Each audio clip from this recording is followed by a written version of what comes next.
Hello friends, welcome to our channel. So sequential circuitsல நம்ம நெக்ஸ்ட்டாக பார்க்க போகிற டாபிக் வந்து கவுண்டர்ஸ். சரிங்களா? ஸோ கவுண்டர்ஸ்னாலே நமக்கு தெரியும் இதில் வந்து கவுண்டிங் ஆப்ரேஷன் வந்து பெர்ஃபார்ம் ஆகும் அப்படின்னு.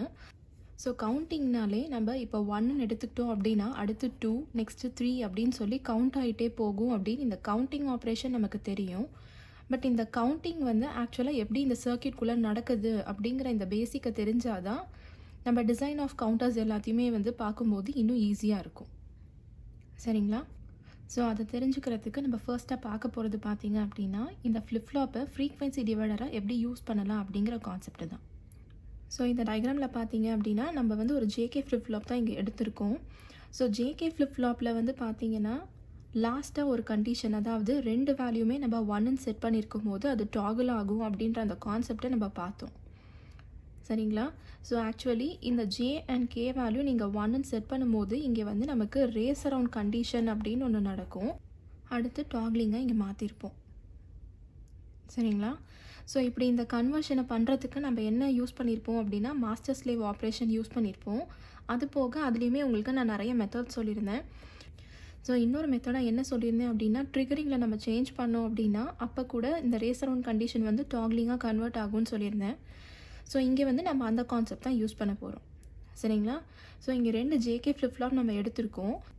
இப்போ இதில் பார்த்தீங்க அப்படின்னா 2 ஃப்ளிப்ஃப்ளாப்போட ஜே இன்புட்டை வந்து நம்ம காமனாக கனெக்ட் பண்ணியிருக்கோம் அண்ட் அதே மாதிரி கே இன்புட்டையும் நம்ம காமனாக கனெக்ட் பண்ணியிருக்கோம். சரிங்களா? ஆனால் இந்த கிளாக்கில் பார்த்தீங்கன்னா நம்ம யூஸ்வலாக பாசிட்டிவ் எட்ஜ் ட்ரிகரிங் தான் கொடுத்துருப்போம். பட் இங்கே ஒரு பபுளும் இருக்குது. ஸோ இந்த பபுள் இருந்துச்சுனாலே நமக்கு நெகட்டிவ்னு அர்த்தம். ஸோ நெகட்டிவ் எட்ஜ் ட்ரிகரிங் அப்படிங்கிறது தான் வந்து இந்த கிளாக்கில் நம்ம கொடுத்துருப்போம். சரிங்களா? அண்ட் இன்னொரு டிஃப்ரென்ஸ் என்னென்னா கிளாக்கை வந்து நம்ம காமன் கிளாக்காக கொடுக்காம ஃபர்ஸ்ட்டு ஃப்ளிப்ஃப்ளாப்போட அவுட்புட்டான QAவை தான் வந்து நம்ம இங்கே கிளாக்காக கொடுத்துருக்கோம். சரிங்களா? ஸோ இப்போ இந்த சர்க்கியூட்டில் பார்த்தீங்க அப்படின்னா நீங்கள் J and K value 1 feed பண்ணும்போது உங்களோட ரேஸ் அரவுண்ட் கண்டிஷன் ரிமூவ் ஆகிருக்கும். சரிங்களா? ஸோ இந்த சர்க்கியூட்டோட டைமிங் டயக்ராமை நம்ம ஃபஸ்ட்டு பார்க்கலாம். ஸோ இந்த டைமிங் டயக்ராமில் பார்த்தீங்கன்னா ஃபர்ஸ்ட்டு நம்ம கிளாக் பல்ஸ் கொடுத்துருக்கோம்.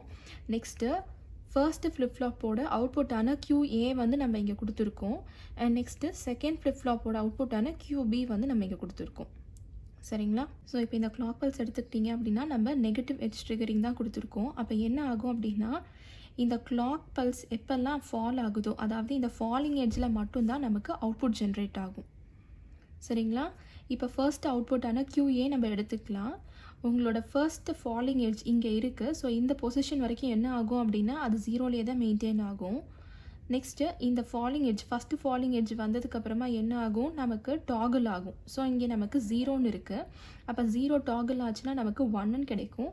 ஸோ அதனால் இந்த ஸ்டேட்டில் நமக்கு இங்கே 1 கிடச்சிருக்கு. சரிங்களா? ஸோ இந்த 1 எது வரைக்கும் மெயின்டைன் ஆகும்னு பார்த்தீங்க அப்படின்னா நெக்ஸ்ட்டு ஃபாலிங் எட்ஜ் வரைக்கும் அதே வேல்யூ தான் மெயின்டைன் ஆகும். ஸோ நெக்ஸ்ட்டு ஃபாலிங் எட்ஜ் நமக்கு இங்கே கிடச்சிருக்கு. ஸோ அதனால் அந்த பொசிஷன் வரைக்கும் பார்த்தீங்கன்னா 1ல் தான் மெயின்டைன் ஆகிருக்கு. அண்ட் இங்கே வந்து நமக்கு டாக்லிங் அக்கர் ஆகும். ஸோ 1 டாகுல் ஆச்சு அப்படின்னா அடுத்து நமக்கு 0ன்னு கிடச்சிரும். சரிங்களா? ஸோ இந்த மாதிரி தான் ஒவ்வொரு சைக்கிளுக்கு ஏற்ற மாதிரி உங்களோட QAவோட அவுட்புட் வந்து இங்கே ஜென்ரேட் ஆகும். நெக்ஸ்ட்டு இப்போ நம்ம QBயோட அவுட்புட் பார்க்கலாம்.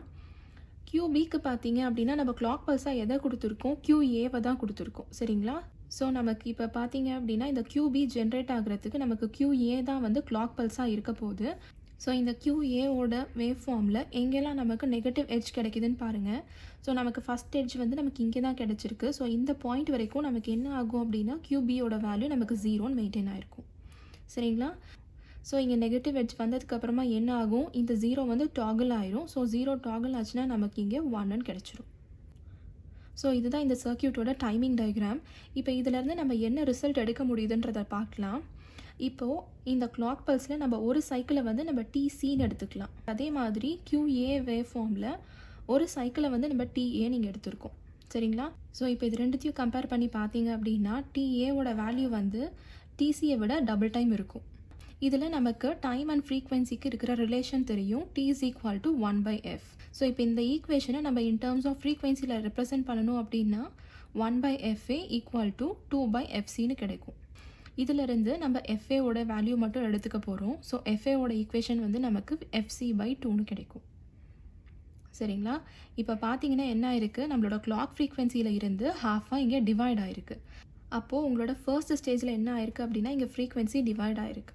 இப்போ அதே மாதிரி QBக்கு நம்ம எடுத்துக்கலாம். TBயோட வேல்யூ வந்து ட்வைஸ் ஆஃப் TAன்னு கிடைக்கும். ஸோ இதையும் நம்ம ஃப்ரீக்வன்சியில் ரெப்ரசென்ட் பண்ண போகிறோம். ரெப்ரசென்ட் பண்ணதுக்கப்புறமா இப்போ இதில் FAவோட வேல்யூவாக இந்த FC/2 நம்ம இங்கே ரீப்ளேஸ் பண்ணோம் அப்படின்னா FBயோட ஈக்குவேஷன் நமக்கு FC/4ன்னு கிடைக்கும்.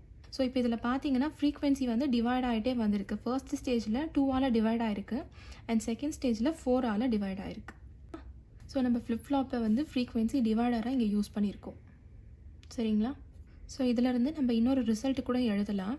ஸோ இப்போ நம்பர் ஆஃப் ஃப்ளிப்ஃப்ளாப்ஸ் வந்து நம்ம இங்கே என்னன்னு எடுத்திருக்கோம் அப்படின்னா உங்களுக்கு எவ்வளோ ஃப்ரீக்வன்சி டிவிஷன் நடக்கும்னு பார்த்தீங்க அப்படின்னா 2n வந்து டிவைட் ஆகும்னு அர்த்தம்.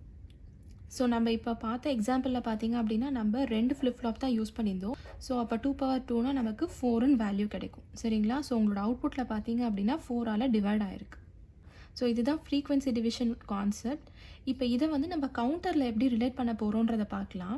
இப்போ நம்ம இங்கே ட்ரா பண்ணியிருக்க இந்த டைமிங் டயக்ராமை நம்ம ட்ரூத் டேபிளாக ஃபார்ம் பண்ணலாம். ஸோ நமக்கு இங்கே என்னென்ன வேல்யூஸ் வரும்னு பார்த்தீங்க அப்படின்னா clock, QB and QA. So இனிஷியலாக பார்த்தீங்கன்னா கிளாக் 0வாக இருக்கும் போது ரெண்டுமே 0 வேல்யூவில் இருக்குது. அதாவது உங்களுக்கு கிளாக் 0னா என்ன அர்த்தம்னு பார்த்தீங்க அப்படின்னா உங்களோட ஃபர்ஸ்ட் நெகட்டிவ் எட்ஜ் வரத்துக்கு முன்னாடி வரைக்கும். சரிங்களா? அப்போ இந்த ஸ்டேஜ் வரைக்கும் பார்த்தீங்க அப்படின்னா QAவும் 0ல் தான் இருக்குது அண்ட் QBயும் 0ல் தான் இருக்குது. ஸோ அதை தான் நம்ம இங்கே ஃபில் பண்ணியிருக்கோம். நெக்ஸ்ட் இப்போ கிளாக் வேல்யூ 1, அதாவது நமக்கு ஃபஸ்ட்டு நெகட்டிவ் எட்ஜ் இங்கே கிடச்சிருச்சு. ஸோ இங்கே கிடச்சதுக்கப்புறம் QAவோட வேல்யூ பார்த்தீங்க அப்படின்னா இப்போ 1க்கு இருக்குது. ஸோ அதனால் QA நம்ம இங்கே 1ன்னு போட்டிருக்கோம். ஆனால் QBயோட வேல்யூ பார்த்தீங்க அப்படின்னா 0ல் தான் இருக்குது. ஸோ நம்ம இங்கே 0ன்னு ஃபில் பண்ணியிருக்கோம். சரிங்களா? நெக்ஸ்ட்டு கிளாக் வந்து இப்போ செகண்ட் பல்ஸில் நம்ம எடுத்துக்கலாம். ஸோ செகண்ட் நெகட்டிவ் எட்ஜ் நமக்கு இங்கே கிடச்சிருக்கு. இதுக்கு ஈக்குவலண்ட்டாக QAவோட வேல்யூ பார்த்தீங்கன்னா இப்போ நமக்கு 0ன்னு கிடச்சிருக்கு. ஸோ QA 0ன்னு ஃபில் பண்ணியிருக்கோம். ஆனால் இப்போ நம்ம QBயோட வேல்யூ எடுத்துக்கிட்டீங்க அப்படின்னா நமக்கு இப்போ 1ன்னு கிடச்சிருக்கு. ஸோ நம்ம இங்கே 1ன்னு ஃபில் பண்ணியிருக்கோம். சரிங்களா? நெக்ஸ்ட்டு தேர்ட் பல்ஸில், அதாவது தேர்ட் நெகட்டிவ் எட்ஜில் பார்த்தீங்க அப்படின்னா இப்போது உங்களோட QA வேல்யூ அகெயின் இங்கே ரைஸ் ஆகிருக்கு. அதாவது இந்த 0 வந்து டாகிள் ஆகி நமக்கு இங்கே 1ன்னு கிடச்சிருக்கு. அண்ட் உங்களோட QBயோட வேல்யூ நமக்கு 1லேயே தான் மெயின்டைன் ஆகிருக்கு. ஸோ இங்கேயும் நமக்கு 1 தான் இருக்குது. சரிங்களா? ஸோ அப்போ ட்ரூத் டேபிளில் பார்த்தீங்கன்னா அகெயின் நமக்கு 1 வேல்யூ கிடச்சிருக்கு. இப்போது இந்த QB அண்ட் QAவை வந்து நீங்கள் டெசிமலில் ரெப்ரசென்ட் பண்ணிங்கன்னா என்ன கிடைக்கும்னு பாருங்கள். 0, 1, 2 அண்ட் 3 தான் நமக்கு இங்கே கிடைக்கும். அப்போ இங்கே என்ன ஆயிருக்குன்னா 0லேருந்து உங்களோட கவுண்டிங் ஸ்டார்ட் ஆகிருக்கு. 1, 2, 3 வரைக்கும் கண்டினியூ ஆகி இப்போ அடுத்து நீங்கள் 4th கிளாக் பல்ஸாக கொடுத்தீங்கன்னா என்ன கிடைக்கும் அப்படின்னா மறுபடியும் 0, 0ன்னு தான் கிடைக்கும். சரிங்களா? ஸோ அப்போ 0லேருந்து 3 வரைக்கும் உங்களுக்கு கவுண்டிங் ஆப்ரேஷன் இங்கே நடந்துகிட்ருக்குன்னு அர்த்தம். ஸோ இதுதான் வந்து உங்களோட கவுண்டரோட ரோலே. ஸோ இந்த கவுண்டர் என்ன பண்ணணும்னு பார்த்தீங்க அப்படின்னா உங்களோட கிளாக் பல்ஸஸை உங்களுக்கு கவுண்ட் பண்ணி கொடுக்கும். ஸோ இப்போ இதில் பார்த்தீங்கன்னா நமக்கு 4 ஸ்டேட்ஸ் இருக்குது. சரிங்களா? ஸோ இந்த கவுண்டர் என்ன பண்ணுதுன்னா 0லேருந்து 3 வரைக்கும் கவுண்ட் பண்ணுது. இதில் நமக்கு 4 டிஃப்ரெண்ட் ஸ்டேட்ஸ் கிடச்சிருக்கு. ஸோ இந்த 4ஐ நம்ம 2n ரெப்ரசென்ட் பண்ணோம்னா நமக்கு என்ன கிடைக்கும்? 2/2ன்னு கிடைக்கும். அதாவது நம்ம இங்கே 2 ஃப்ளிப்ஃப்ளாப் யூஸ் பண்ணியிருக்கோம்னு அர்த்தம். சரிங்களா? ஸோ நம்ம பார்த்த எக்ஸாம்பிளே நம்ம 2 ஃப்ளிப்ஃப்ளாப் தான் இங்கே யூஸ் பண்ணியிருக்கோம். ஸோ ஒரு கவுண்டரோட நம்பர் ஆஃப் ஸ்டேட்ஸ் நமக்கு தெரிஞ்சிச்சு அப்படின்னா இதில் எவ்வளோ ஃப்ளிப்ஃப்ளாப்ஸ் நம்ம யூஸ் பண்ணணும் அப்படிங்கிற கண்டிஷனும் நமக்கு தெரிஞ்சிடும். சரிங்களா? ஸோ இதுதான் கவுண்டர் பற்றின இன்ட்ரொடக்ஷன். ஸோ இந்த பேசிக் நல்லா புரிஞ்சால் மட்டும்தான் இதை வச்சு நம்ம அடுத்த டைப்ஸ் ஆஃப் கவுண்டர்ஸ் எல்லாம் டிசைன் பண்ணும்போது ரொம்ப ஈஸியாக இருக்கும். சரிங்களா? ஸோ இந்த கான்செப்ட் உங்களுக்கு புரிஞ்சிருக்கும்னு நம்புகிறேன். இதில் உங்களுக்கு ஏதாவது டவுட்ஸ் இருந்துச்சு அப்படின்னா கமெண்ட் செக்ஷனில் போஸ்ட் பண்ணுங்கள். இந்த வீடியோ உங்களுக்கு யூஸ்ஃபுல்லாக இருக்குன்னு நினச்சிங்க அப்படின்னா லைக் பண்ணுங்கள், ஷேர் பண்ணுங்கள் அண்ட் மறக்காமல் சப்ஸ்கிரைப் பண்ணுங்கள். Thank you so much, friends.